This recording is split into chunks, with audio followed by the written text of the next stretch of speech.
اعوذ باللہ من الشیطان الرجیم بسم اللہ الرحمن الرحیم وَإِذْ قِيلَ لَهُمُ اسْكُنُوا هَٰذِهِ الْقَرْيَةَ، اور یاد کرو جب ان سے کہا گیا تھا کہ آباد ہو جاؤ اس بستی میں، یہ جیریکو، اریحا، پہلا شہر فلسطین کا کہ جو یوشع ابن نون جوشوا ان کی سرکردگی میں جب بنی اسرائیل نے قتال کیا ہے پھر تو یہ پہلا شہر فتح ہوا۔ جب ان سے کہا گیا کہ اب اس میں تم رہ سکتے ہو، بس جاؤ، وَكُلُوا مِنْهَا حَيْثُ شِئْتُمْ، اور اس میں سے جو بھی چاہو جہاں سے بھی چاہو تم کھاؤ، وَقُولُوا حِطَّةٌ، اور دیکھو استغفار کرتے رہو، کہتے رہو اے اللہ ہمارے گناہ جھاڑ دے، ہماری کوتاہیاں، ہماری جو بھی کوئی کمیاں رہ گئی ہیں ان کو پورا کر دے، وَادْخُلُوا الْبَابَ سُجَّدًا، اور جب داخل ہو شہر کے دروازے میں تو سر جھکا کر داخل ہو، تمہاری گردنیں اکڑی ہوئی نہ ہو، نغفر لکم خطیئاتکم،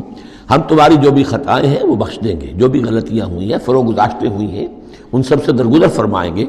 سنزید المحسنین، اور نہ صرف یہ کہ وہ خطائیں معاف کر دیں گے، جو ان میں سے محسن ہوں گے تم میں سے انہیں تو اب اور دیں گے، ان کے درجات بلند کریں گے، ان کو اور اونچے سے اونچے مراتب عطا کریں گے۔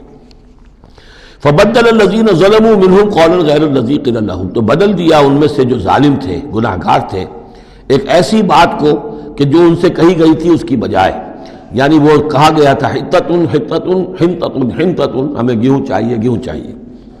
فارسلنا علیہم رجزا من السماء، تو ان پر ہم نے آسمان سے ایک عذاب بھیج دیا، جن لوگوں نے وہ غلط حرکت کی تھی ان پر پلیگ آئی، بما کانوا یظلمون، بسبب ان کے اس ظلم کے جو انہوں نے اپنے آپ پر کیا تھا۔ واسألہم عن القریۃ التی کانت حاضرۃ البحر، اور ذرا ان سے سوال کیجئے اس بستی کے بارے میں کہ جو ساحل سمندر پر تھی، حاضرۃ البحر، سمندر کے کنارے پر تھی، یہ اب اصحاب سبت کا واقعہ آ رہا ہے۔ اس یادونا، اور عام طور پر خیال یہ کہ جو ایلات کی بندرگاہ ہے یہاں پر یہ واقعہ ہوا تھا، اب بھی وہ ایلات کی بندرگاہ ہے، 1967 میں جو جنگ ہوئی تھی عرب اور اسرائیل جنگ، اس میں اصل میں اسی ایلات کی بندرگاہ کا گھیراؤ کر لیا تھا صدر ناصر صاحب نے، بلاکیڈ آف دی ایلات پورٹ، اور اس کے نتیجے میں پھر بڑا زبردست جو ہے حملہ کیا اچانک جو ہے اسرائیل نے، اور یہ کہ صحرائے سینا بھی مصر سے ہتھیا لیا تھا، گولان ہائٹس جو ہے وہ سیریا سے اس نے فتح کر لیے، اور پورا مغربی کنارہ جو اردن کا جو ہے اتنا بڑا علاقہ، زرخیز ترین علاقہ جو ہے فلسطین کا، وہ اردن سے اس نے ہتھیا لیا تھا، جس میں سے صرف سینائی پیننسلا بھی واپس کیا گیا ہے، اور یہ جو مغربی کنارے پر ان کی کوئی ایک آٹونومس سی چھوٹی سی ریاست قائم کرنے کی کوششیں ہو رہی ہیں، باقی یہ کہ گولان ہائٹس پر ابھی کوئی معاملہ نہیں ہوا۔ تو وہیں پر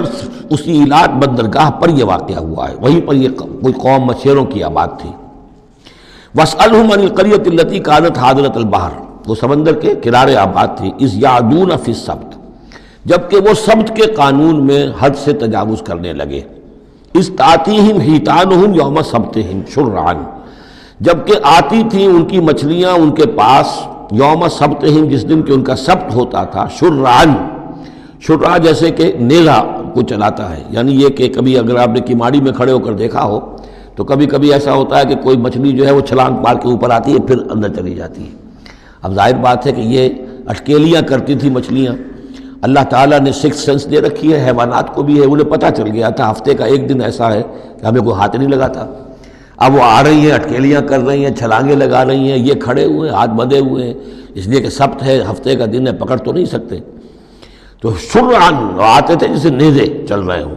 وہ یوم لا یثبتون لا یاتیہم، جس دن سبت نہیں ہوتا تھا یعنی باقی 6 دن وہ دور کہیں گہرے پانی میں چلی جاتی تھی، اور گہرے پانی میں جا کے مچھلیوں کا پکڑنا جو ہے اس وقت تک تو انسان کے پاس آلات نہیں تھے۔ کذالک نبلوہم بما کانوا یفسقون، اس طرح ہم نے انہیں آزمایا تھا، ایک بڑی آزمائش میں ڈال دیا کہ دیکھیں یہ کتنے ثابت قدم رہتے ہیں، شریعت کے حکم پر قائم رہتے ہیں اور فاقہ برداشت کر لیتے ہیں، یا یہ کہ شریعت کے ساتھ کوئی استہزاء کرتے ہیں، تمسخر کرتے ہیں۔ وَإِذْ قَالَتْ أُمَّةٌ مِّنْهُمْ، یہاں بھی نوٹ کر لیجئے کہ جیسے وہاں معاملہ ہوا 3 حصوں میں یہ قوم تقسیم ہو گئی، ایک حصہ وہ تھا کہ جس نے اس گناہ میں حصہ نہیں لیا اور وہ منع بھی کرتا رہا کہ مت کرو، دیکھو نہیں منکر کا فریضہ سر انجام دیتا رہا، یہ اللہ تعالیٰ کا۔ وہ کرتے کیا تھے؟ ہفتے کے روز گئے، گڑھے کھودے اور سمندر کا پانی اس میں لے آئے ساحل کے ساتھ گڑھے کھود کر، تو اس کے ساتھ مچھلیاں بھی آ گئیں، واپسی کا راستہ کر دیا بند، مچھلی کو ہاتھ نہیں لگایا، ہفتے کو اتوار کو جا کے مچھلی پکڑ لی، تو فائدہ کیا ہوا؟ اصل میں ہفتے کا قانون تو یہ تھا کہ ہفتے کا دن تم لگاؤ اللہ کی یاد میں، ذکر میں، عبادت میں، تورات پڑھو، پڑھاؤ، سیکھو، سکھاؤ۔ 6 دن تم کام کرو دنیا کا، اپنی معاش کا، 7واں دن تم فارغ رکھو اللہ کے لیے، دین کے لیے۔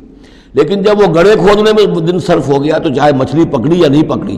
تو جو اصل روح تھی اس حکم کی وہ تو ختم ہو گئی۔ تو یہ ہے کہ جس میں انہوں نے استہزاء کیا، گویا کہ شریعت کا مذاق اڑایا۔ اب ایک تو وہ تھے کہ جنہوں نے نہ تو اس جرم میں حصہ لیا اور وہ منع بھی کرتے رہے، ایک وہ تھے کہ جو حصہ تو نہیں لیا جرم میں لیکن منع نہیں کرتے تھے، خاموش رہتے تھے، تیسرے وہ تھے کہ جو جرم کے اندر باقاعدہ جری ہو کر وہ حصہ لے رہے تھے۔ تو اب جو لوگ منع کر رہے تھے ان سے انہوں نے کہا جو منع نہیں کر رہے تھے، جو خود بھی نہیں کر رہے تھے لیکن منع بھی نہیں کر رہے تھے، اس قالت امت، جب کہا اس درمیانی طبقے نے، منہم، ان میں سے، لما تعظون قوما اللہ مہلکہم، کیوں واعظ کر رہے ہو ان لوگوں کو، کیوں اپنے آپ کو ہلکان کرتے ہو کہہ کہ تم اور نہی عن المنکر کا فریضہ سر انجام دے دے کے تھک گئے ہو، یہ قوم اب ماننے والی نہیں ہے،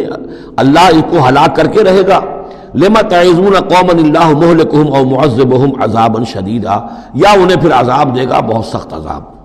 قالو، اب یہ جواب کن کی طرف سے ہے؟ جو خود بھی بچے ہوئے تھے گناہ سے، روک بھی رہے تھے اپنی امکانی حد تک کہ خدا کے لیے باز آ جاؤ، یہ شریعت کا استہزاء نہ کرو، مذاق نہ اڑاؤ۔ قالوا معذرۃ الی ربکم، انہوں نے کہا کم سے کم اپنے رب کے ہاں ہم عذر تو پیش کر سکیں گے کہ اے پروردگار، ہم آخری وقت تک انہیں روکتے رہے، ہم نہی عن المنکر کا فرض سر انجام دیتے رہے، ہم نے اپنی بات نہیں چھوڑی، ہم نہ صرف یہ کہ اس گناہ سے خود بچے رہے بلکہ ان گناہ گاروں کو بھی روکتے رہے۔ وَلَعَلَّهُمْ يَتَّقُونَ، اور یہ اس سے بھی زیادہ اہم ہے، اور کیا پتہ ہو سکتا ہے ان میں تقویٰ پیدا ہو جائے۔ کیسے آپ کہہ سکتے کسی ایک بندے کی سمجھ میں آ جائے، کوئی ایک شخص تائب ہو جائے؟ تو جیسا کہ حضور کی حدیث ہے، حضرت علی سے خطاب کر کے آپ نے فرمایا، لا یہدی اللہ بک رجلا واحدا خیر لک من حمر النعم،